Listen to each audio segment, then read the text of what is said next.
there stood a young man with a cowboy hat and cowboy boots chomping away on a huge stogie. Was this a New Jersey cowboy? Yes, he was a New Jersey cowboy. He was truly his own unique man who paved his own unstoppable path. For nearly 40 years, he lived in New Jersey in a small town called Wallington that was a whole square mile, just situated 12 miles outside of Manhattan. He had a humble upbringing with his parents and younger brother Fred. His dad, who was also named Frank, did everything to make ends meet. He worked in a textile factory, but was also a boxer, an entertainer, rescue squad volunteer, and he even built the home they lived in. My mom first encountered my dad in the school library. She was studiously writing a paper for French, while my dad and his buddies were playing paper football. My dad was enamored with my mom, and he knew there was something special about her. They started to see each other at Mickey's Soda Shop, and they officially started dating when she was 14 and he was 17. And they were together ever since. This past April would have been their 60th wedding anniversary. After years of trying to have a baby, they finally had a baby girl. And then another, and then another, and another. P.S. My dad really wanted a son. We moved to Roanoke, Virginia for 7 years, and then to Virginia Beach, where my dad began his dream job, starting a chain of big box hardware stores called Home Quarters Warehouse. In a decade, he grew HQ into a billion-dollar company, opening 60 warehouses in 13 states with 10,000 employees before selling it to Heckenders. He worked to give. He gave us the most incredible upbringing, exceptional education, beautiful weddings, which I think most of you guys were at, amazing vacations. He built our family's dream home and a vacation home in Wittering. He developed a gorgeous farm in Pungo with an equestrian center and opened a state-of-the-art dive shop so that family members could pursue their passions. But his generosity far exceeded our immediate family. He was determined to give opportunities and support to countless others, including extended family, friends, and loads of charities. He was selfless and beyond generous. When he spoke, we listened. And it wasn't just because he was yelling at us for doing stupid teenage stuff like taking the car at age 15 and going on a joyride. Not naming names, but maybe me. No, when Frank spoke, people listened because whatever he said was words of wisdom, honest, profound, or valuable to hear. To give you an example, Hillary, where are you at? Thank you. To give you an example, many of us frequently complain about not getting quality time with our children. But when my dad once told our family friend Hillary that one of his biggest regrets in life was not spending more time with his family, when my dad said that, it carried more weight. Hillary took that comment to heart, and before long, he stopped working Fridays to allow more quality time with his wife and children. My dad was fearless. He didn't get hung up on what people thought of him, and he always spoke his mind. He had a confidence about him without being arrogant. And one of his friends summed it up so well, saying, he had an air of a man that knew where he was going. At the same time, he exuded the personality of a close, intimate friend. He never backed down from a challenge and was tremendously determined. In 2016, my dad was given a 5% chance of living, and they recommended that he go to hospice. Even that didn't stop my dad. He managed to recover, and he moved home to get a bonus 5 years. He checked off so many incredible bucket list items. He attended the fourth ever Super Bowl. He attended the World Series, the Stanley Cup, Wimbledon, Masters. He even played on the Masters golf course in Augusta. He landed on the Roosevelt aircraft carrier and even stayed the night. He went on the New London on a submarine. He traveled the world, including Hawaii, China, Japan, Russia, Poland, Hungary, England, France, Spain, Switzerland, Canada, and more. But a very special place that he held in his heart was Bermuda, where our family frequently traveled. He loved his friends. He went on an annual trip with his friends every year. He loved dancing to music, from Renee Fleming, who's an opera singer, to Paul Anka.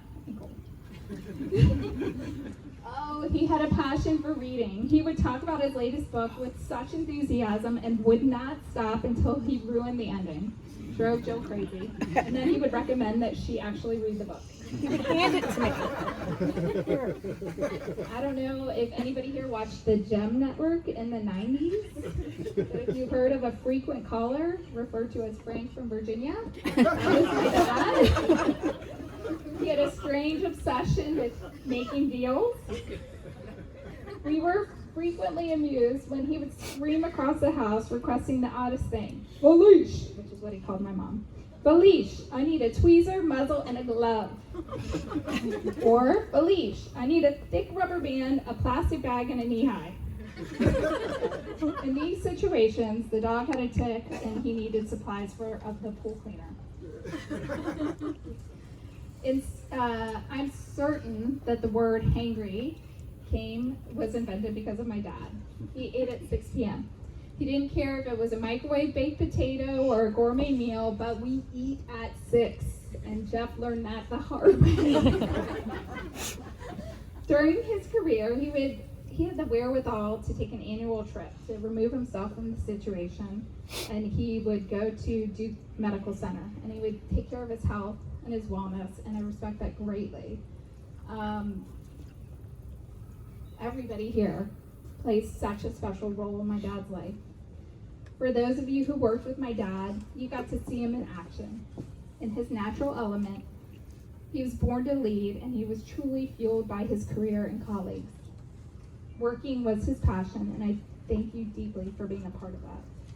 For extended family, both his and my mom's, my cousins, thank you so much for being a special part of his life. He was devoted, loving, and he would give anything to family.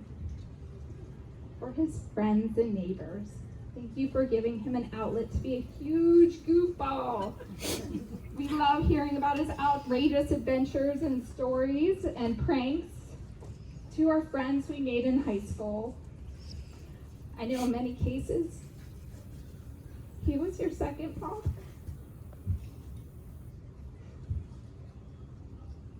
And he loved it. He loved opening up his home and cheering you on at school, on the field, and at the horse farm.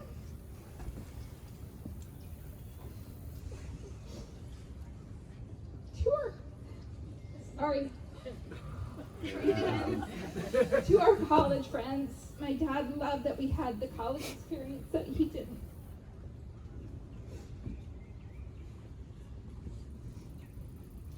I have to shout out to my Hokies because my dad constantly reminded me of how lucky I was to have such strong, lifelong friendships.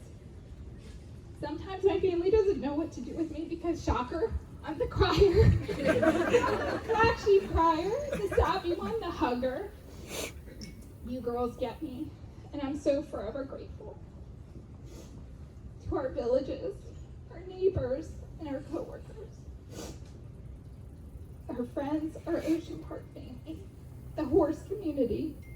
Some of you may or may not have known my dad, but if he were here, he would be thanking each and every one of you, because you are a huge part of our everyday lives and helped us make it through this very difficult time. To his grandbabies.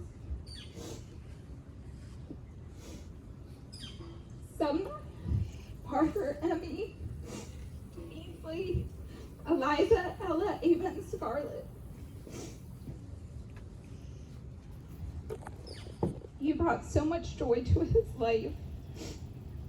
You allowed him to let his guard down and play the fun-loving role of Poppy. It was so fun to watch him with you. He adored each of you precious individuals and was so incredibly proud to be your Poppy. You are his legacy, and you will forever have a guardian angel looking out for you. To my sisters and my mom, he was our patriarch and our hero, and it seems impossible to be on this earth without him. I know he loved us dearly, and all in very special, unique ways. He will forever be in our hearts. He is inevitably shaking things up in heaven and already holding an executive position with the big guy upstairs.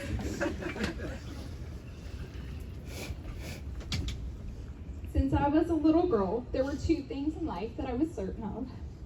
I always wanted to be a mom, and I always wanted to make my dad proud. I'm committed to trying to live my best Frank-like life, and I hope you also find inspiration in my dad's life. Please raise your glass to an incredible, loving legend, Frank Thursby. Cheers. All right, we have drinks and food.